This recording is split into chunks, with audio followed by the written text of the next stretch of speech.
ተወዳጁ እሁድን አንድ ላይ ቀጥሎ ተረኛ ሐኪም ሰዓታችን ላይ ነው ያለነው። በዛሬው የተረኛ ሰዓት ሐኪማችን ዶክተር አብዱረዛቅ አሪ መሐመድ የፕላስቲክ ሪኮንስትራክቲቭ ማይክሮ ሰርጀሪ ሰብ ስፔሻሊስት ከአለርት ሆስፒታል ጤናችንን በተመለከተ ሀሳብ ሊሰጡን እሁድን አንድ ላይ ስቱዲዮ ተገኝተዋል። ዶክተር ስለመጡ በጣም እናመሰግናለን። እኔም በጣም ነው ማመሰግናለሁ። ወቅታዊ ጉዳይን ተያይዞ እንግዲህ ስማችሁ ከአለርት ሆስፒታል ጋር እንዲሁም ደግሞ ካንተ ጋር አንተ ልበል አንቱ ግን ካልኩ በኋላ ነው እያስፈቀድኩ ያለሁት። አይ አንተ በይ ብዙ በእድሜ አንለይ እሱ ነው እንጂ አንቱ እኛን ብለን ይሻላል። አዎ ትንሽ ጸጉሬ ይገባል እንጂ እኩል ያደረው ሰሞኑን ካለው ጉዳይ ጋር ተያይዞ እንግዲህ ዶክተር ወደ ዋና ጉዳያችን ከመግባታችን በፊት ብልቱን የቆረጠ የ19 ዓመት ወጣት ነበረ የሚል ዜና ሰምተናል። ምክንያቱም ማወቅ ይቻላል የቆረጠበት? አዎ ትክክል። ያው እሱ ለራሱ በሰጠው ምክንያት ራሱን በራሱን ይሄንን እርምጃ ወሰደውና ሙሉ ለሙሉ ከሰውነቱ ተለይቶ ነበር በምላጭ ከቆረጠው በኋላ። ምን ነው ምን አገኘብኝ ወንድሜ? ለምን? ያው የራሱ ምክንያት ነው ያለው። ምክንያቶቹን ደግሞ ያው ቀጣይ ሕክምና ስለሚያስፈልጋቸው ወደ ስነ አእምሮ ሕክምና ክፍል መርተ ነው በዛ መልኩ ያሉትን ጥያቄዎች እንዲመልሱለት ሕክምና ላይ ነው። ለማንኛውም እነዚህን ጉዳዮች በተመለከተ እንግዲህ በጥያቄዎቻችን መሀል ጣል ማድረጋችን አይቀርም። ምክንያቱም አንደኛ መቆረጡ አስገራሚ ነገር ነው፣ መቀጠላችሁም ደግሞ እንደዛው በጣም አስደናቂ ነገር ነውና እሱን በመሀል እናወራለን። ወደ ዋናው ጥያቄያችን ግን ስንገባ ፕላስቲክ ሰርጀሪ ምንድነው? ለውበት ብቻ የምንጠቀመው ነው ወይስ ይላል። ምንድነው ፕላስቲክ ሰርጀሪ? ድሮ የፕላስቲክ ሰርጀሪ ሲባል ለውበት ብቻ ይመስለኝ ነበር። ይሄ ውጭ ሀገር የምንሰማው አለ አይደል? ፊታቸውን የሆነ ነገር ለማድረግ የሆነ ነገር ለማስጨመር ምናምን የሚያደርጉት ይመስለኝ ነበር። አሁን ግን ሰው የሆነ ጉዳት ሲደርስበትም በፕላስቲክ ሰርጀሪ ተስተካከለለት ሲባል ሰማለውና አይ ቲንክ ሁለቱም መሰለኝ። ስንቴ እኔም ከሷ የተለየ አይደለም። ብዙ ጊዜ ያው ለውበት መጠበቂያ ፕላስቲክ ሰርጀሪ ሰዎች እንደሚጠቀሙ አውቃለሁ። ግን ደግሞ በተለያዩ አደጋ ምክንያቶችም ፕላስቲክ ሰርጀሪ ሰዎች ሊደረግላቸው ይችላል ብዬ አስባለሁ። አድሜ ጎልቶ መጀመሪያ ስለ ፕላስቲክ ሰርጀሪ ስንሰማ ጎልቶ የተወራው የውበቱ ነገር ነው። ስለዛ ነው እዛ ውስጣችን ያ ነገር ተቀርጾ የቀረው እንጂ ለሁለቱም ነው ጥቅሙ። ጉዳትም የደረሰውበትም ሰው ለማስተካከልም ለውበትም ነው የሚጠቅመው። ዶክተር ምን ይላል የሚለውን አያይዘ የምትመልስልን ፕላስቲክ ሰርጀሪ በተነሳው ሀሳብ ላይ ስራውን ባይቀጠል ኖሮ እሱ በፕላስቲክ ሰርጀሪ መሆን ይችል ነበር ወይ? በሀገራችን ብቻ ሳይሆን በዓለም አቀፍ ደረጃም ፕላስቲክ ሰርጀሪ ሲባል የሚታወቀው ምንድነው የኮስሞቲክ ሰርጀሪ ወይም የውበት ሰርጀሪ ነው የሚመስለው። ለምሳሌ ከማይክል ጃክሰን ጋር ተያይዞ የተሰሩ ነገሮች አሉና እሱ ብቻ ግን አይደለም። ፕላስቲክ ሰርጀሪ ምንድነው በዴፊኒሽን አንድን የሰውነት አካል መስራት ያቃተውን ወይም ደግሞ የጎደለን አካል መተካት፣ መስራት ያልቻለን የሰውነት አካል ደግሞ እንዲሰራ ማድረግ ማለት ነው። ለምሳሌ አንድ እጅ መጨበጥ ባይችል ጅማቱ ተቆርጦ ያንን ጅማት መልሶ መጠገንና እንዲሰራ ማድረግ፣ ፊት ላይ ለምሳሌ ወይም በቃጠሎ ቆዳው ቢጎድል ከሌላ ቦታ ወስዶ ያንን ቦታ መተካት፣ እነዚህ ነገሮች ናቸው። ኮስሞቲክ ሰርጀሪ ወይም የውበት ቀዶ ጥገና አንዱ ዘርፍ ነው። በፕላስቲክ ሰርጀሪ ብዙ ዘርፎች አሉ። ዋነኛነት በሀገራችን የምንሰራው የሪኮንስትራክቲቭ ሰርጀሪ የምንለው ወይም የመልሶ ግንባታ ነው። ቅድም ያልኳቸው ሁለቱ ነው የምንሰራቸው። ስለዚህ ዘርፈ ብዙ ነው። በተፈጥሮ ምክንያት እክል ሊገጥም ይችላል። ለምሳሌ ከንፈርና ላንቃ መሰንጠቅ አለ፣ እጅ መጣበቅ አለ። እንዲህ ነገሮች ይሰራሉ። ከዛ በተረፈ ደግሞ አደጋ ላይ የመኪና አደጋ፣ ቃጠሎ፣ እንዲህ ነገሩ የጎደሉ አካሎችን ማስተካከል፣ ካንሰር ላይም እንደዚሁ በተለይ ከአንገት በላይ ላይ የጡት ካንሰር ለምሳሌ ከተወገደ በኋላ በቀዶ ጥገና ያንን መልሶ መስራት እንዲህ ነገሮችን ያካትታልና ምናልባት ወደ ቅድሙ ጥያቄ ስመጣ ተቆርጦ ቢቀር ምን ይሆናል የሚለው አንደኛ ያው ታካሚው ከተቀበለ ያው መኖር ይችላል። እንደዛ ሆኖ ያው የዘር ፍሬዎቹ አሉ ከግንኙነቱም ከብልቱ ጋር ስላለ መውለድ ይችላል። አይ የተሻለ መሆን ይፈልጋለሁ ካለ ግን ከሌላ የሰውነት አካል ተወስዶ መስተካከል የሚችልበት ሁኔታ አለ። ቅርጹስ እንዴት ይመጣል? ቅርጹም መምጣት ይችላል። እንደውም እኮ አሁን እግዚኦ ለምረት አሁን ባደጉት ሀገራት ጾታ የመቀየር ሰርጀሪ አለና ሴቶች ወደ ወንድ የሚያደርጉት አንዱ እንደዚሁ ነው። ሙሉ ብልት ምንም ከባዶ ተነስቶ የሚሰራበት ሁኔታ አለ። አገልግሎቱ እንደነበረው በተፈጥሮ እንደነበረው ይሆናል። መውለድ፣ ጾታዊ ግንኙነት ማድረግ ይችላል። አሁን ታካሚያችን ይችላል። መጀመሪያም ባይቀጠልም በቆረጠበት በዛ ሁኔታ ይችላል። ምክንያቱም የተወሰነ ሙሉ ለሙሉ አይደለም የተቆረጠው። የተወሰነ 1 5 ሴንቲሜትር አካባቢ ነው ከጫፉ የተቆረጠውና ግን ምንድነው ይሄ አሁን የመሰራቱ አንደኛ ቁመቱን እንደነበረ ያደርግለታል። የስሜት ነርቮቹም ስለተመለሱለት የመውለድ ቻንሱን ከፍ ያደርግለታል። ሁለተኛው ጥያቄያችን የአንድ ሰው አካል ድንገት ከተቆረጠ በኋላ በምን ያህል ጊዜ ውስጥ መጠገን ይችላል ብላችሁ ታስባላችሁ? እንግዲህ ዜናውን ከሰማን በኋላ ጠየቅሽና አይደል? እኔ ዜናውን ባንሰማ ኖሮ ጭራሽ የተቆረጠ ነገር የሚቀጠልም አይመስልም። ግን ዜናው እኮ እሱን አይደለም፣ ዜናው በዚህን ያህል ጊዜ አይደለም የሚለው በቃ ተቀጠለለት ነው። እናንተ ግን አሁን የሆነ ነገር ቢቆረጥ በምን ያህል ከዛ በኋላ ጨምሮ በወጡ አንዳንድ መረጃዎች እስከ 24 ሰዓት ድረስ እድሉ እንዳለ እኔ ሰምቻለሁ። ከዛ አያያዝ ምናምን አቀዝቅዛችሁ እጁም የተቆረጠ የተቀጠለለት ልጅ ባለፈው ስለሰማን በሆነ ጊዜ ማቀዝቀዣ ውስጥ ገብቶ አያያዙ አመጣጡ የአካል ሆስፒታል የደረሰበት ሁኔታ የሚለያይ ይመስለኛል እንጂ እኔ ድሮማ የሆነ ነገር ከተቆረጠ ጭራሽ የሚቀጠልም አይመስለኝም ነበር። አለቀለት ነው ምን በቃ እኔ እንደዛ ነው ማሰብ። የአብዛኛው ሰው ግንዛቤ እንደዛ ነበረ። እንደውም ብዙ ሰው የተጎዳ ይመስለኛል። ለዚህ መረጃ አንዱ ጥቅም ብዙ ሰው ግንዛቤ እንዲኖር ያደረገ ይመስለኛል። ይሆናል 24 ሰዓት ከማለት እኔም አልድንም 24 ሰዓት ነው የሚችለው። አዎ ምንድነው ዋርም ኢስቼሚያ ታይም እና ኮልድ ኢስቼሚያ ታይም ይባላል። ዋርም ኢስቼሚያ ማለት በቃ እንደዚህ ተቆርጦ ዝም ብሎ ቢመጣ ማለት ነው።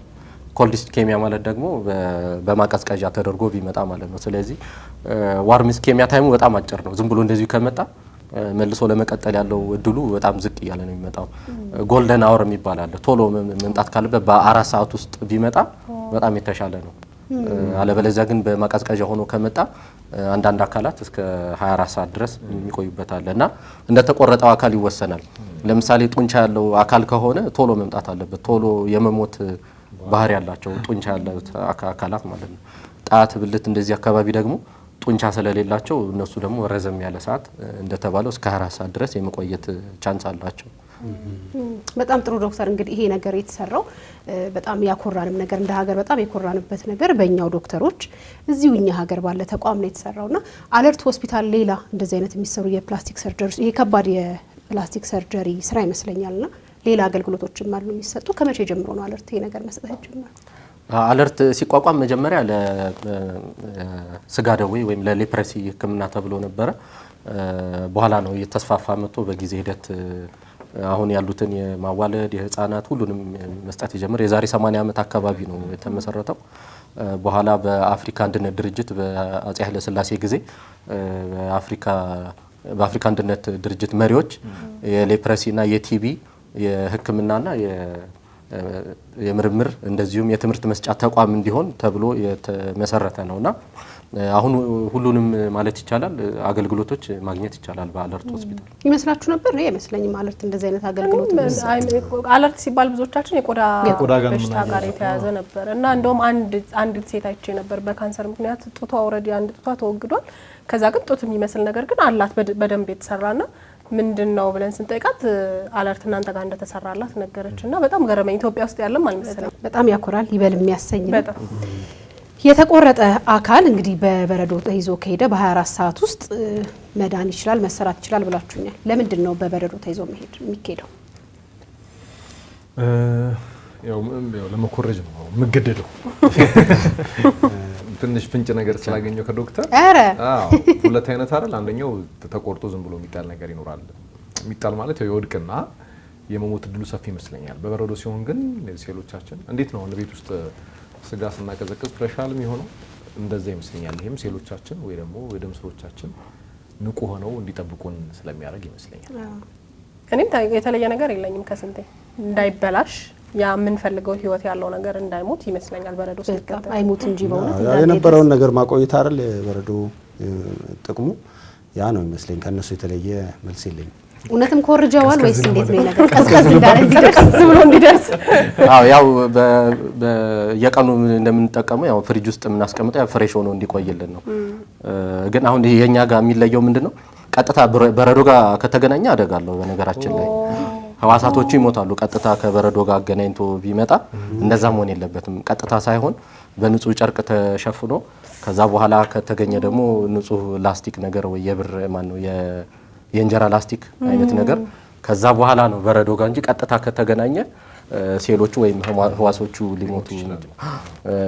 ያም እንዲደረገው ለምንድነው? ሜታቦሊክ ዲማንድ የምንለው ነገር አለ። ምንድነው? ሰውነታችን ወዲያ ኦክሲጅን፣ ግሉኮዝ ምናምን ይፈልጋልና ያን የመፈለጉን ሁኔታ እናቀዘቅዘዋለን። ስለዚህ ኤነርጂ እንዳይፈልግ እነዚህ ነገሮች የሚፈልግበትን መጠን ዝቅ ያደርገዋል።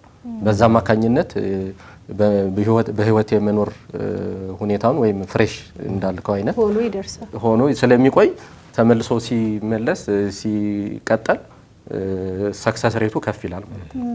ቅድም ስትለን የነበረው ዶክተር ሰዎች ነው ያመጡት በዛ ሁኔታ ለሊት የተቆረጠውን ጠዋት ይዘውት መጡ። ግን እንደ ማህበረሰብ እንደዚህ አይነት ንቃት አለን ብዬ አላስብም። እኔ ማለት በረዶ ውስጥ አድርገን በጥንቃቄ አሁን ያልከው የሆነ ቦታ ላይ እንዳይነካው የሆነ ቦታው ደግሞ ቢነካው ችግር የለም በሚል እንዴት እሱን አውቀው ይዘውት መጡ? እንዴት ነው ይሄ ነገር ቀላል ይመስላችኋል? ነው ብልት ቢቆረጥ በረዶ ውስጥ ልከት አለ ጀመር ብልት መቆረጥ በራሱ ለኛ አዲስ ነው። እንኳን አይደለም ብልት ጣት ራሱ ሲቆረጥ ሰው ምን እንደሚያደርግ ግራ ይገባዋል። አሁን የሆነ ፋብሪካ ውስጥ ምናምን የሚሰሩ ሰዎች ብዙ ሰዎች ጣታቸው ተቆርጦ የቀሩ ሰዎች አሉ እውቀቱ ስለሌለ። ብልት መቆረጥ በራሱ ደግሞ አዲስ ነገር ነው። ቤታችን ፈርስት ኤድ አስቀምጠን እንዴት መጠቀም እንዳለብን እኮ ግራ ይገባናል የሆነ ነገር ሲከሰትና በዚህ መልኩ አስተካክለው እንዴት አመጡት? እውነት ነው ይከብዳል። ምናልባት እኔም በዛ ሰዓት ላላረገው እችላለሁ በኖርማል ጊዜና ምንድነው መሆን ያለበት ያው ቶሎ ወደ ጤና ተቋም መሄድ ነው።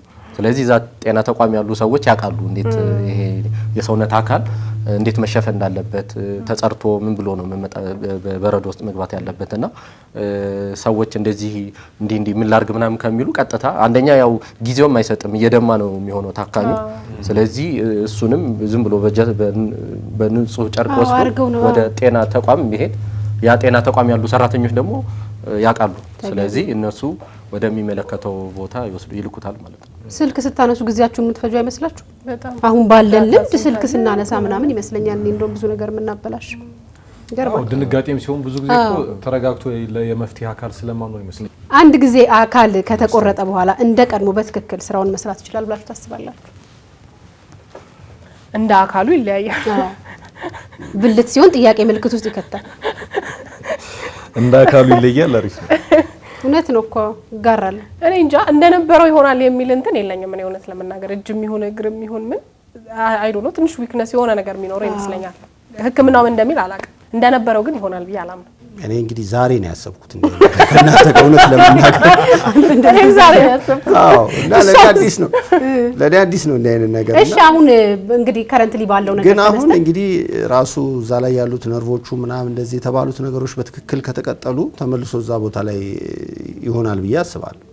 እኔ ይመስለኝ አካላችን ላይ እንደደረሰው አደጋ ይመስለኛል እንዳደገው የሚወሰን ይመስለኛል እና እንደተባለው እድለኛ ሆነን በስነ ስርዓት ነገሮች መሰራት ከቻሉ እንደ ድሮ መሆን ይችላል።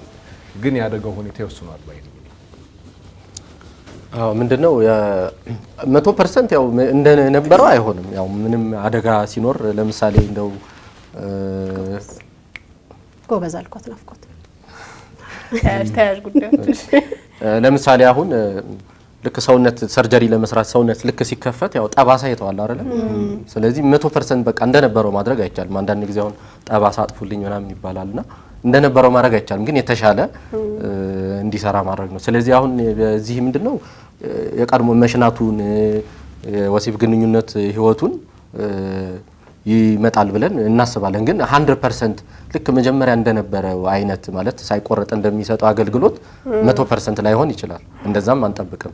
ግን በደም መሽናት ከቻለ የወሲብ ግንኙነት ማድረግ ከቻለ እንደተባለው ነርቮቹም ጊዜ ይፈልጋሉ በማደግ ነው የሚድኑትና በመሃል የሚያጋጥሙ ነገሮች ኢንፌክሽን ከሌለ ሌሎች ተያያዥ ነገሮች ከሌሉ ቀድሞ የነበሩት መስጠት የሚችለውን አገልግሎት ይሰጣል። ግን 100% ላይሆን ይችላል። ግን ልጁ ገና እድሜው ገና ስለሆነ ምናልባት አብሮ የሆነ የሚሻሻል በተፈጥሮ የሚሻሻል ነገር አይኖርም። ወጣት ስለሆነ የመዳን ቻንሱ ከፍ ያለ ነው። እድሜ ያው ወጣት በተሆነ ቁጥር ያው የመዳን ቻንስ ከፍ ያለ ነው። ቀጣዩ ጥያቄያችን የሰውነት አካል ከአንዱ ወደ አንዱ መሸጋገር ይችላል ወይ ነው። ለምሳሌ አሁን ከተነሳንበት ጥያቄ ወጥተን የኩላሊት ንቅለ ተከላ ማድረግ ይቻላል አይደል? አንድ ጤነኛ ሆኖ ወደ ታመመው ሰው አይን እንደሚለገሰው ብልትስ መስጠት ይቻላል ወይ ብላችሁ ታስባላችሁ ወይ? የተነሳንበት ሀሳብ ፕላስቲክ ሰርጀሪ ስለሆነ ለሱ አላማ አንዱ ሰው ለአንዱ መለገስ ይችላል ወይ? አያይዛችሁ ግን ብልትንም ብትነኩ እኔ ብልት የሚለገስ አይመስለኝም። ያንዱ ካንዱ የሚሆን አይመስለኝም። ለምን? አይ ዶንት ኖ አሁን መቁረጥ በጣም ከባድ ሆኖ አይደለ? በሆነ ነገር ቀዝቅዞ ነው የዚህ ልጅም አሁን የተቀጠለለት። ከሆነ ሰው ቆርጠሽ የሆነ ሰው ላይ አንደኛ ሰውየው ሲሞት የሚሞት ይመስለኛል ሴሉ ላይክ መቼስ ከሞተ ሰው ነው አንድ አይን የምንለግሰው። ሰውየው ሲሞት ይሞታል። ቆርጠሽ እዚህኛው ሰውዬ ጋር እስከምታመጪው ድረስ የሚሆን አይመስለኝም ፐርሰናሊ። ምሳሌሽን አልቀበለውም። አይንስ ታዲያ ከሞተ በኋላ አይደል እንዴ ሴል አይኑ ደግሞ ይሰራል፣ አይናችን ደግሞ ይቀመጣል። ረጅም ጊዜም እኮ ይቀመጣል፣ ብልትም ይቀመጣል አለ እኮ ይዞ መጣሽ። ስንት እኔ አልጨረሽም? እንትኖቹ አሁን ይለገሳሉ የሚባሉት አካላት የሚደረጉ አይመስለኝም። በተለይ ብልት ሲሆን ደግሞ ሰውዬው ባለትዳር ከሆነ ቺት እንዳደረገ ነው የሚቆጠረው። ሞቶ እኮ ነው የሚለግሰው። አንተ ደግሞ እኮ ያኛው የሟቹ እኮ ሌላ ቦታ ግንኙነት ሊኖር ይችላል። ቢሆንም የሆነ ሰዓት ላይ የሆነ ሰው ንብረት ነበርና የሆነ ሰው ንብረት ነበር ሲመጣ አሁን ትንሽ እንጮት በሚል ነው። እና ሌላ አሁን ብዙዎቹ ቅድም እንዳወራ ነው ይሄ ጣት ምናምን አይነት ሁኔታዎች ከሆኑ አይመስለኝም። ግን እንዴት ነው ብዙ ነገር በሕክምናው ቼክ ተደርጎ እንግዲህ የሚገጥም ነገር ከተገኘው ሊሆን ይችላል። እና እኔ 50-50 ነኝ። እኔ ራሱ ሊሆንም ላይሆንም ይችላል ባይ ነኝ። ፊት አይቻለሁ። ይልቅ የሆነ ሰው ፊት ለሆነ ሰው ፊት ተሰርቶ የሞተ ሰው ፊት በፕላስቲክ ሰርጀሪ ሙሉ ፊቱን አለሻ ታዲያ አልሞትሽ። ፊቱ በእሳት አደጋ ምናምን እንደዚህ በጣም የተጎዳ ሰው ከዛ የሆነ ሰውዬ ፊት ተደርጎለት ዶክመንተሪ ነገር አይቻለሁ። እንደዛ ሊቻል ይችላል እኔ የምለው። ምክንያቱም እንዳልሽው የአይን ባንክ አሁን ተብሎ ሰውየው ካረፈ በኋላ አይኑ እንግዲህ በምን ያህል ደቂቃ እንደሚወስዱት ምናምን አላውቅም። ግን ይሄም ነገር ሊለገስ ይችላል ብዬ አስባለሁ። እኔ ሰውየው ልክ ያን ነገር ተናዞ ካለፈ ልክ እንዳለፈ የሕክምና ባለሙያዎች ሊያውቁት ይችላሉ እንዴት ሆኖ መቀመጥ እንደሚችል ምናምን፣ ከዛ ለዛኛው ሰውዬ እንዴት እንደሚተላለፍ። ግን ምናልባት ደግሞ እኔ ምን አስባለሁ አሁን ሳይሞት አንድ ሰው ሳይሞት ደግሞ የሆነ ነገር ሊለገስ ይችል ይሆናል። ለምሳሌ ጣት አንድ ጊታር የሚጫወት ሰውዬ ጣቱ በአደጋ ቢቆረጥ በቃ ያ ሰውዬ እና ምናልባት ጊታር የማይጫወት ሰውዬ አንተ ባፍ የምታድረው ሰውዬ ጣቴ ምንም አያረግልኝ ብለህ ልትሰጠው ሊሆን ይችላል። አይ አሁን በደረስንበት ዘመን ኦልሞስት የማይቻል ነገር የለም። ብልትም ከሌላ ሰው ተቀጥሏል። በነገራችን አዎ ተቀጥሏል። ከሌላ ሰው ተወስዶ ከሞተ ሰው ሊሞት ያለ ሰው እና ምንድነው እንደውም በደም ኮንትሮል ሆነ ሳይሞት ደረሰበት ማለት ምንድነው ይለግሳሉ። መጀመሪያ ፈረንጆች ብዙ ጊዜ አይደለም አንድ ቦታ ሙሉ አካላቸውን ይለግሳሉ። አሁን ለትምህርትም ሊሆን ይችላል ወይ ለሕክምና። የሀገራችንን እንኳን በጣም ጠበቅ ያለ ነው።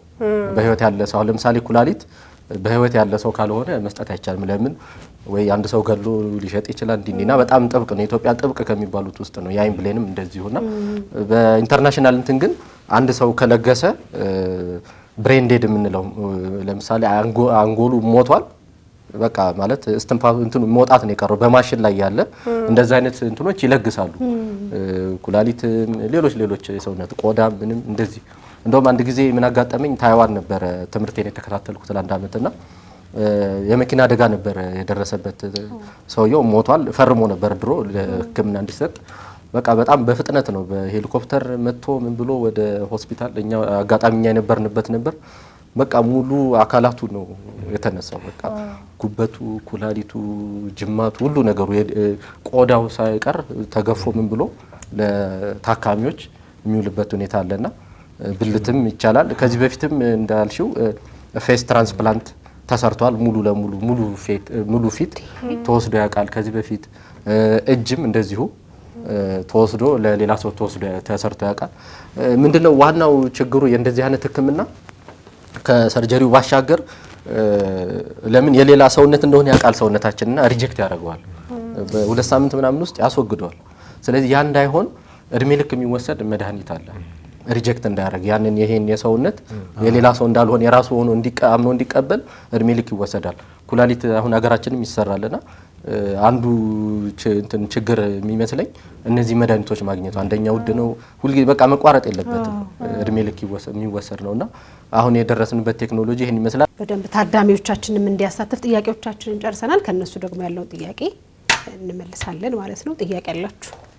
የኔ ጥያቄ እንግዲህ አሁን ፕላስቲክ ሰርጀሪ ሲባል ውጭ ሀገር ላይ በጣም ውድ ህክምና እንደሆነ እናውቃለን እና አሁን በየቤቱ በጣም ብዙ በአደጋ ሊሆን ይችላል አንዳንዴ በተፈጥሮ ምክንያትም የሆነ አይነት እክል ኖሮ በጣም በራስ መተማመን ያጡ በጣም ብዙ ሰዎች እንዳሉ አውቃለሁና አለርት እንዴት ባለ መንገድ ነው ህክምናው የሚሰጠው?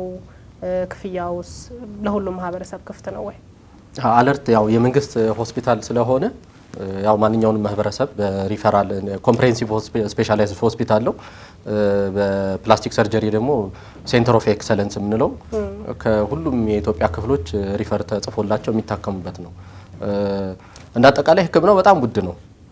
በሚወጣው ወጪውም ይሁን የሰው ኃይል እነዚህ ነገሮች ቢደመሩ በኢንተርናሽናል ስታንዳርድ በጣም ውድ የሆኑ ሕክምናዎች ናቸው። ግን ያው አለርት የመንግስት ነው። ያው መንግስት ሰብሲዳይዝ ስለሚያደርግ ወይም ስለሚደጉመው ሪካሽ በሚባል አገልግሎት ነው ሰው ይህንን ሰርቪስ የሚያገኘው። ነገር ግን ያው በጣም ስለሚበዛ ሰው ወረፋ ደግሞ ይኖራል። አንዳንድ ጊዜ አልጋ ለማግኘት እስከ ዓመት ከዛም በላይ ሊፈጅ ይችላል። ስለዚህ እኛም ደግሞ የምናደርገው ቅድሚያ መሰጠት ያለባቸው ለምሳሌ እንደ ካንሰር እንዲህ ጊዜ የማይሰጡ ነገሮችን ቅድሚያ ለመስጠት እንሞክራለን። ጊዜ ደግሞ መስጠት የሚችሉት ያው የተወሰነ እንትን ይላሉና ሁሉም ወደዛ ስለሚመጣ ወደ አለርት ከባድ ነው። አሁን ያለን ፕላን ምንድነው? ማስፋፋት በየቦታው ማስፋፋት ማዳረስ ነው። አሁን ብዙ ፕላስቲክ ሰርጅኖች እየሰለጠኑ ነው። አለርትም ጨምሮ ይሰለጠናሉ በተለያዩ ክፍለ ሀገሮች። አሁን መቀሌ ያለ፣ ጅማ፣ ሐዋሳ እንዲህ በጣም አሁን በየቦታው እየተስፋፋ ነው። ያን ጊዜ ተደራሽነቱ እየጨመረ ይመጣል። አለበለዚያ ለጤና ተቋሙ፣ ለሐኪሙም፣ ለታካሚውም አስቸጋሪ ነው። በጣም ጠቃሚ ሀሳብ ያነሳሽ ይመስለኛል። ግን ለህብረተሰቡ ሰዎች ይፈልጋሉ ብዬ አስባለሁ። እሺ ተብሎ ከሆነ አላቅም። እኔ ማነሳው ጥያቄ አንድ ነው። እሱም አሁን ቅድም መጀመሪያ ላይ ስናነሳ ፕላስቲክ ሰርጀሪ ምንድነው ስንል ሞር ይሄ ከኮስቲዩም ጋር ተያይዞ ኮስሞቲክ ለሆነ ነገር ነው የሚል ሀሳብ ነው የተነሳውና እሱ ነገር አሁን በአለርት ሆስፒታል ፐርፐዝ ሊሱ ብቻ ይሰጣል። ለምሳሌ ለውበት ውጭ ላይ እንደምሰማው ለፈልገው ቢመጡ ሰዎች እሱን ያገኛሉ። እንደ ኢትዮጵያ ይሰጣል። በተለያዩ የግል ሕክምና ተቋማት ይሰጣል። ለምሳሌ ቦርጭ ማጥፋት፣ ዳሌ መጨመር፣ እንዲህ ፊት ላይ አፍንጫ ማስተካከል እንዲህ ነገሮች ይሰራሉ። ነገር ግን አለርት ላይ እስካሁን ባለው እየሰጠን አይደለም። ምክንያቱም ያው ሞር ቅድም እንዳለው የካንሰር ታማሚዎች እጃቸው የማይሰራ ከነሱ ጋር ወዳድሮ የነዛን ቦታ መሻማትና ሪሶርስ መውሰድ በጀት መውሰድ አስቸጋሪ ነው። ነገር ግን ወደፊት ያሰብነው ምንድነው አሁን ባለ 7 ፎቅ ህንጻ እየተሰራ ነው ሴንተር ኦፍ ኤክሰለንስ ለፕላስቲክ ሰርጀሪ። ያን ጊዜ ሲጠናቀቅ አሁን 2ኛ ፎቅ ላይ ደርሷል። ያን ጊዜ ሁሉንም አገልግሎቶች ለመስጠት እቅዳለን የውበት ቀዶ ህክምናውንም ጨምሮ ማለት ነው። ዶክተር እኔ ሁለት ጥያቄ አለኝ። እንግዲህ ሰሞኑን ከሰማነው ዜና ጋር ተያይዞ እንግዲህ ብልቱ ተቆርጦ የተቀጠለለት ወጣት ከ3 ወር በፊት ምንም አይነት አገልግሎት መስጠት ስለማይችል ወይም ወደ ነበረበት እንዲመለስ 3 ወር ህክምና ያስፈልገዋል። በዛ ሂደት ውስጥ ብልቱ እንዳይቆም እንመክራለን ብላችኋል አይደል? ይሄን ሰምቻለሁና ብልት ደግሞ በተለያየ መልኩ ይቆማል ብዬ አስባለሁ። እኔ አንደኛው ጠዋት ብዙ ጊዜ ህፃን ልጆቻችንን ጨምሮ ህፃን ልጆቻችን ትንንሽ ለአቅመ አዳም ያልደረሱ ልጆች ጠዋት ለሽንት ሲዘጋጁ ብልታቸው የመቆም አይነት ነገር አለ። የመቆም ባህሪ ያለው ትጋራኛለህ ብዬ አስባለሁ ሀሳቡ። በዚህ ጊዜ ይሄ ልጅ ምን ያደርጋል? አሁን ለግንኙነት የሚቆመው ብልትና ጠዋት በኔቸር የሚቆመው ብልትስ እንዴት አድርጎ ያስታርቀዋል ሁለቱን? እንደዛ ሲሆን የህክምናውን ሂደት አያቋርጠውም ወይ? ትክክል ነው። ያው መቆም የለበትም እስከ 3 ወር። እንደዛ ስንል ምንድነው አውቆ አስቦበት ይሄን ነገር እንዲቆም ማድረግ የለበትም ነው እያልን ያለ ነው። ነገር ግን ያው ሳይታሰብ እንደተባለው በተለያየ ጊዜ ይሄ ነገር ሊከሰት ይችላል። ለዛ የሚረዱ መድኃኒቶች አሉ፣ ግን ያው ሀገራችን ላይ የሉም። ሆፕፉሊ ይሄ ነገር አይከሰትበትም ብለን ተስፋ እናደርጋለን። አሁን ወደ 10 ቀን አካባቢ ሆኗል ከተሰራለት፣ ወደ ቤቱ ሄዷል። በመልካም ሁኔታ ላይ ነው ያለው፣ ክትትል ላይ ነው ያለውና ይሄ ቢያጋጥም ምን ይሆናል ግን ዶክተር? ጧት ለሽንት ሲፈሳ ያለው መቆም እሱ ያው እንትን ስላልጠነከረ ሊለያይ ይችላል። እንደገና የተሰራቿን የደም ስር ሊበጠሳት ይችላልና ለዛ ነው ይሄ ነገር የማይመከረው። እንደገና በወሲብ ወቅት ደግሞ ሊሰበርም ይችላል። የሐኪም ጓደኛ አለኝና ገጥሞ ስለማቅሩና በተፈጥሮ ቅድም ያለችው ሀሳብ አለ። ወንዶች ጧት ላይ ያው የጤንነት ምልክት ይመስለኛል አንዱ እና በእንደዚህ አይነት ሂደት በሆነ ሚንስ ተሰበረ ይባላል አይደል? እንደዚህ አይነት አደጋም ይገጥማል። ብዙ ሰው ግን ሳያቅ ለምሳሌ እንደዚህ አይነት ጧት ላይ እንደዚህ አይነት ነገር እንትን ሲል ምንድነው የማጠፍ ምናምን አይነት ትግል ምናምን የሚያደርጉ ወንዶች አሉ እና በዛ አጋጣሚ የተሰበረበት ሰው አውቃለሁ እኔ። እና ከዚህ ጋር ተያይዞ መልእክት እንደው በዛው ቢተላለፍ ምንድነው ያ ብዙ ጊዜ የሚያጋጥመው ያው ሴፍ ያልሆነ የግብረ ስጋ ግንኙነት በሚከናወንበት ጊዜ ነው ሊሰበር የሚችለውና ብዙ ጊዜ ያው ይሄ የሚታከመው ዩሮሎጂስት በሚባሉ በአካል መራቢያና የሽንት ፊኛ እንደዚህ የመሳሰሉት ስፔሻሊስቶች ነውና ወደዛ በመሄድ ሕክምናውን ማግኘት ይችላሉ። እንጂ ስብራቱ ይገጥማል ማለት ነው። መስተካከል የሚችልበት እድል አለ። በነገራችን ላይ ጠበቃህን ዶክተርህንና ንስሐ አባትህን አትዋሽ ይባላል እኮ አይደል? ይሄ የጤናው እንትን በጣም ግልጽ መነጋገር ይጠይቃል። እዚህ ድረስ ደግሞ አንተ መጥተህ እንደዚህ አይነት አይምሯችን ውስጥ ጥያቄ የፈጠሩ ነገሮች ሳይመለሱ ቢካሄዱ የብዙዎችን ጥያቄ ነው። አሁን ዜናው ከተሰማ በኋላ ብዙዎችን በጣም ብዙ ነገር ዲቴል ማወቅ ይፈልጋሉ የእሁድን አንድ ላይ ቤተሰቦችም እና ለዛ ነው በደንብ በጥልቀት የጠየቀ። ከመለየታችን በፊት ዶክተር ከአንድ ቦታ ላይ ተነስቶ የፕላስቲክ ሰርጀሪ ሲሰራ ከአንድ ቦታ ተነስቶ ለተጎዳው አካል ይሰጣል። የዛ ተቆርጦ የተሰጠው አካል እጣ ፈንታ ምንድነው? እንደዚህ ቡጭቅጭቅ ያለ ነገር አይነት ይመስለኛል ምስሉን ሳስበው አይደል? ምንድነው ከአንድ ቦታ ወደ ሌላ ቦታ ሲወሰድ ያ የሚሰጠው ቦታ ከሚወሰድበት ቦታ በጣም ኢምፖርታንት አስፈላጊ መሆን መቻል አለበትና ያ የሚወሰድበት ቦታ ደግሞ ጉልህ ጉዳት ሊደርስበት አይገባም። ለምሳሌ በቃጠሎ የተጎዳ ሰው ፊቱ ላይ ሊሆን ይችላል። ቆዳ መለጠፍ ካለበት ለምሳሌ ከታፋው ላይ ይወሰዳል። የላይኛው የቆዳው ክፍል ነው የሚወሰደው። የላይኛው የቆዳ ክፍል ሲወሰድ እዛ የተወሰደበት ታፋው በአንድ ወር ጊዜ ውስጥ መልሶ ሪጀነሬት ያደርጋል፣ ይድናል ብለን እንጠብቃለን። ለምሳሌ ከአጥንት አሁን አገጭ በካንሰር ወይ በአደጋ ምክንያት ባይኖረው ከሌላ ቦታ ወይ ከዳሌ ጋር ልንወስድ እንችላለን፣ ወይ ደግሞ ከእግር አካባቢ ልንወስድ እንችላለን። ያ የሚወሰደው ቦታ እንዳልሽው አደጋ ሊኖረው የከፋ ነገር ሊያጋጥም አይገባም። መራመድ አለበት። በፊት የሚሰራውን ነገር ሊሰራ ይገባልና ጉልህ ጉዳት ከማያደርስ ቦታ ነው ንቅለ ተከላ የሚከናወነው።